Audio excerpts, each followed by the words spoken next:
The only person you are destined to become is the person you decide to be. Ralph Waldo Emerson. She was a devoted mother, a quiet fighter, and someone who never walked away from responsibility.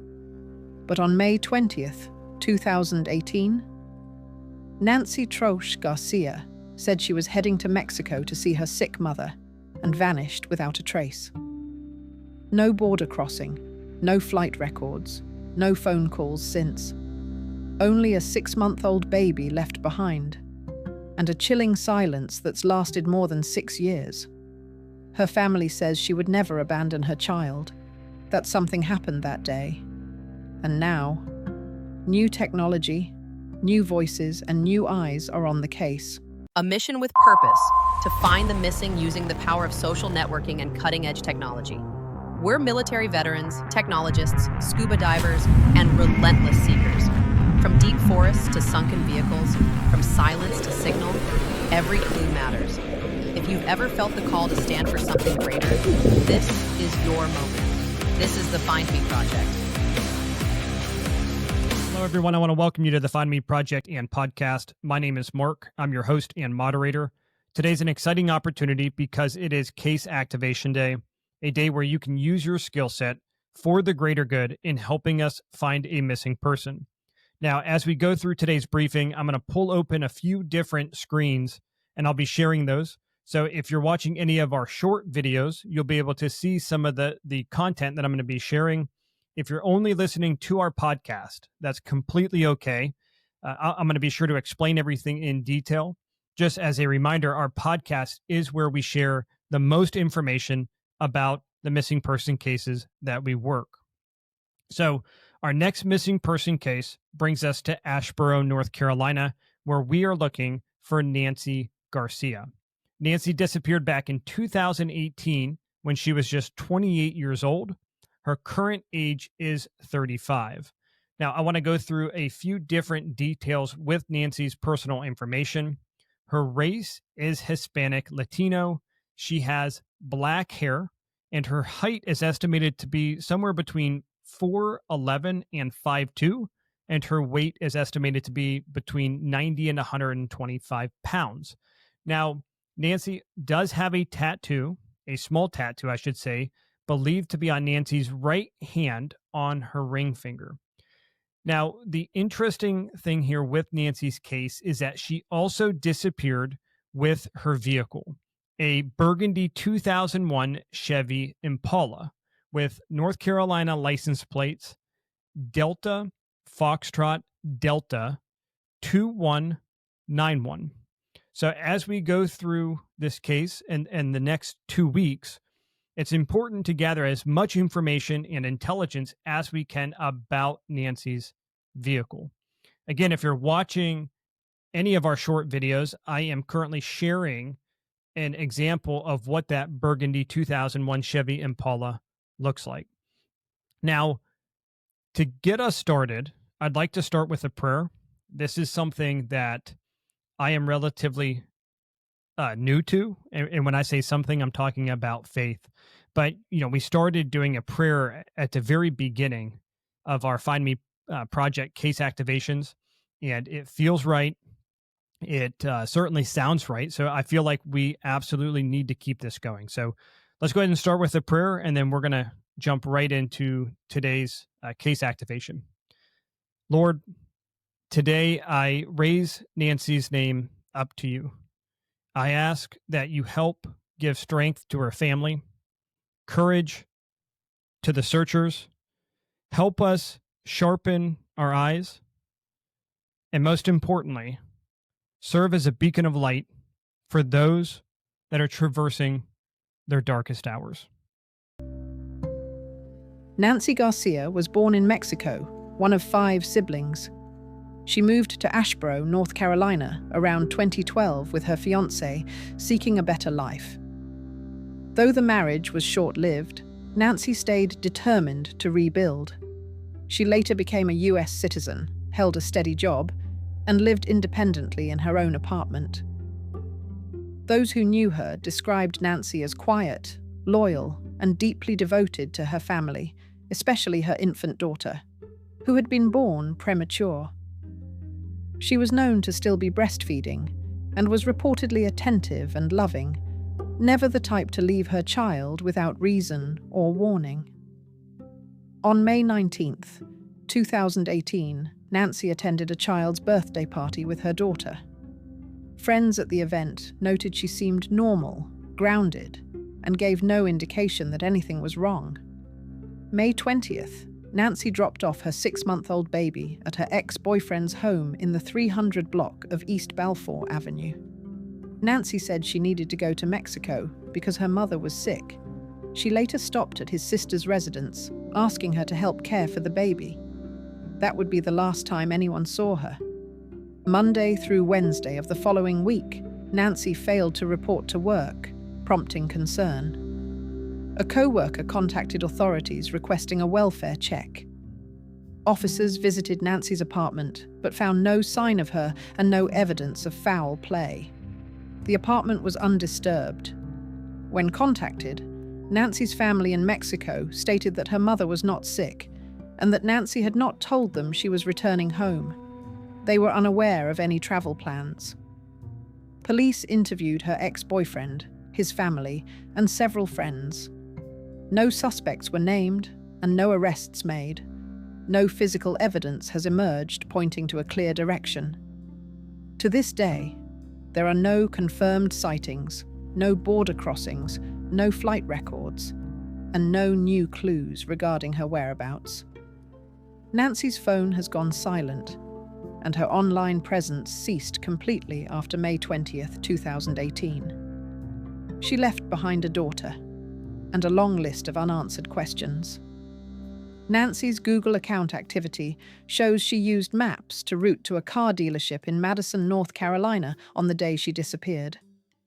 Police found nothing suspicious at that dealership. In January 2019, her Google account was accessed near her mother's hometown in Mexico, roughly 30 miles away. That login might have been her, or someone else, but it gave a breadcrumb, and then the trail just vanished. Wow, I have to say, just like we saw with our last missing person case featuring Gabe Crow, there's a lot of information that we can take a look at with Nancy's case. It's not an overwhelming amount of information, which is what you would hopefully see with a missing person case. Not always the case, though, but we have a good foundation to start. So as we look at this, there's a few different things that I want to take a look at and share with you. The very first one is what we call our overall media and awareness score. Whenever we receive a missing person case referral and we accept it, as we go through the initial activation process, that case information is run through our global search platform, which is our advanced AI system. And it looks to see what the case awareness and visibility truly is. So with Nancy Garcia's case, it received a 72%. That's moderate to high. A few different elements and categories that the system is looking at include national mainstream coverage, local regional news, specifically in the last 12 to 18 months. It looks at case databases and NGO references or non-government organizations. It reviews ongoing media and podcasts, law enforcement updates and records, social media community activity, as well as recency momentum. With Nancy's case, we saw a momentum surge in both 2024 and 2025, where there was updates around search operations as well as rewards. So 72% is fairly good. Now, there's a few different things that we can see right away that don't necessarily add up, right? One, Nancy had just given birth to a premature baby, and she was still breastfeeding. She had absolutely no reason to abandon her daughter. Also, there's no flight records, as well as no border crossing logs that Nancy crossed over from the United States into Mexico. And there's also no physical evidence of her vehicle traveling, which is very interesting, right? We live in a modern technology era. So both Nancy and her vehicle disappeared at the same exact time and have not been seen since. With a vehicle, it's a moving billboard in many cases, and it's going to go through all types of different license plate readers. One of the most common and largest is going to be toll readers. And there's been no reading whatsoever for Nancy's vehicle. Just like Nancy, it completely vanished. So, we find that very interesting. When we look specifically at U.S. Customs and Border Protection, whenever a person crosses from one country into the next, there are several different data elements that are captured as part of that process. Some of those include both date and time of crossing, the port of entry or exit, the vehicle that the person is driving or that they're riding in, any accompanying persons. So if they're not by themselves, it's also documented who is in that vehicle with the driver as they're crossing the border. And then also what type of identification documents were scanned. Now, also, according to law enforcement and the information that we have received, there's no flight records whatsoever. And that's important to understand, just as if she were to drive from the United States into Mexico, because the Department of Homeland Security would have records, specifically passenger manifest data. There would be TSA security footage. There would be ticket information. And when we take a look at the nearest airports that would be considered major hubs near where Nancy Garcia disappeared from, those would be Charlotte Douglas International Airport and Piedmont Triad International Airport in Greensboro. And we don't see any activity or recorded logs that Nancy was at either one of those locations.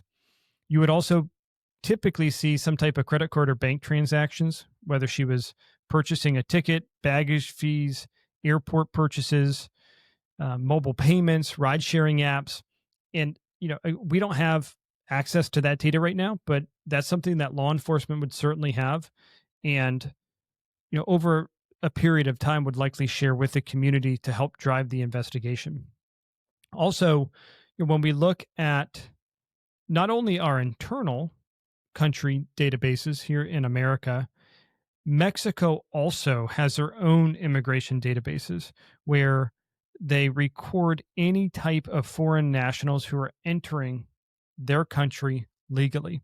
So not only would we have a system of record if she crossed into Mexico, Mexico itself would have a record, and it appears that they don't, right? So those are some of the immediate concerns and pieces of information that simply just do not add up.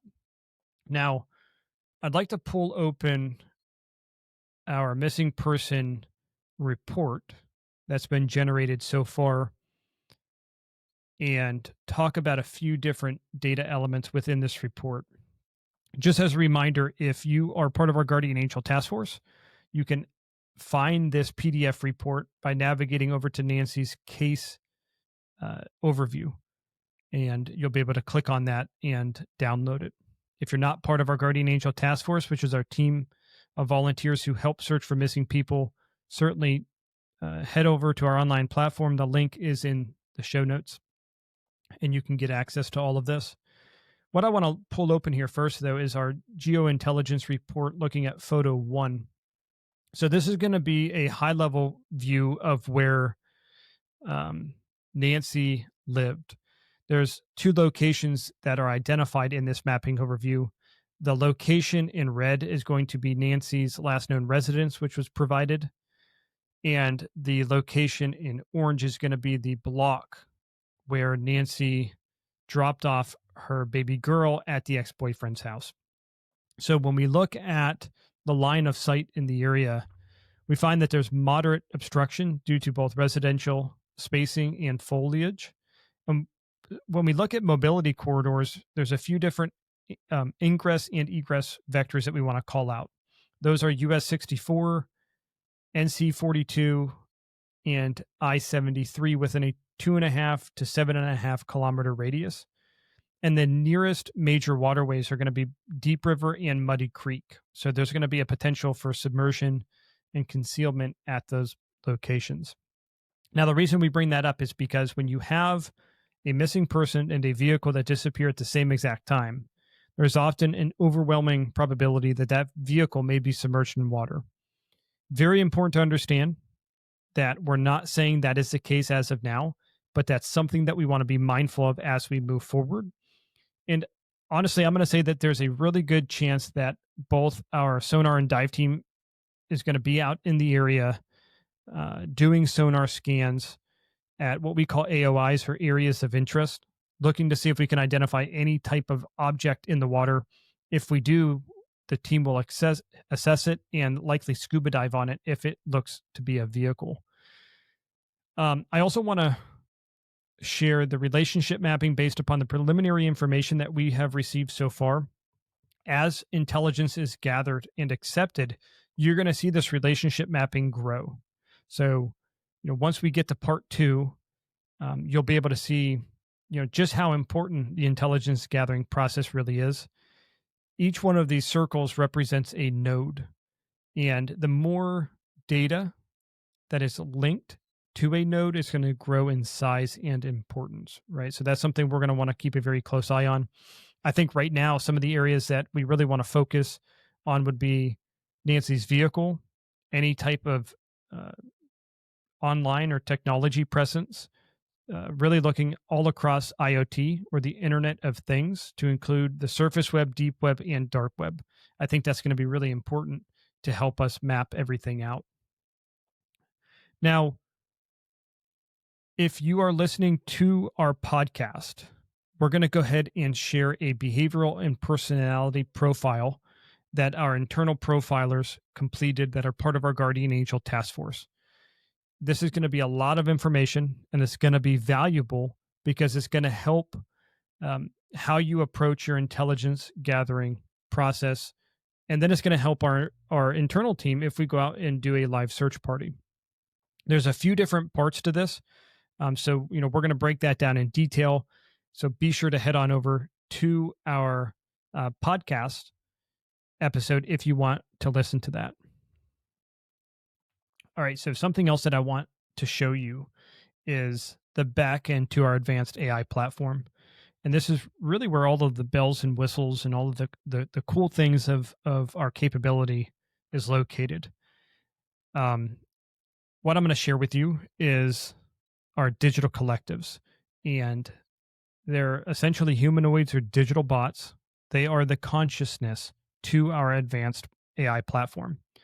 And I'm going to have Alfred walk you through, based upon the preliminary information and the system's initial assessment, some of the more critical open source intelligence flags that they believe will really help with Nancy's missing person case.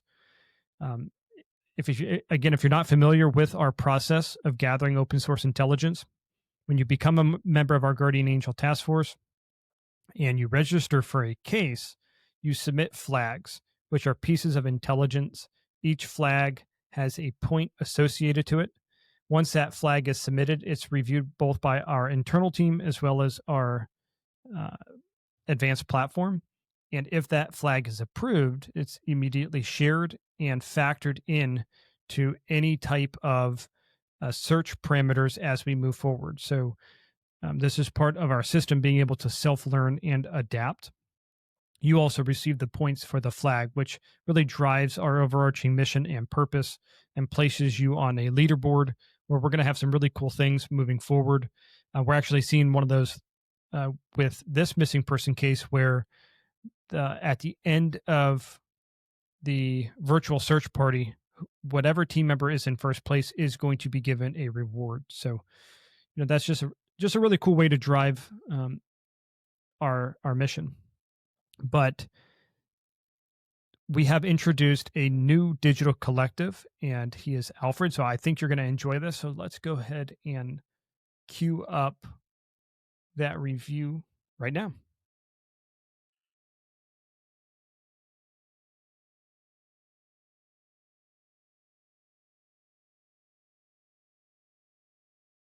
For the disappearance of Nancy Garcia, there are certain intelligence flags that can make all the difference.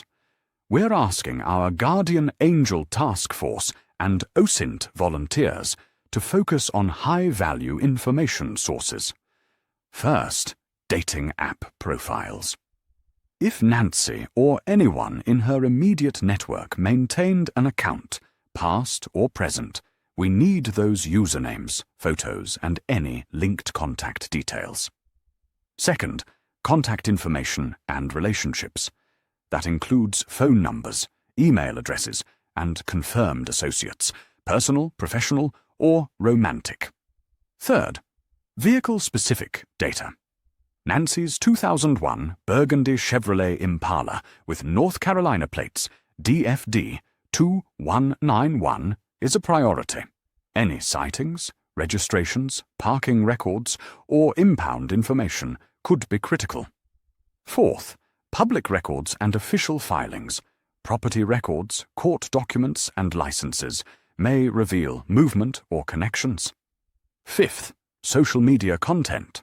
Look for posts, tags, or images involving Nancy or close contacts, especially near the time of her disappearance. And finally, travel history. Any transportation bookings, border crossings, or location check-ins, digital or physical, are invaluable. Every piece of data builds the picture. Every flag moves us closer to answers. Your findings could be the breakthrough this case has been waiting for.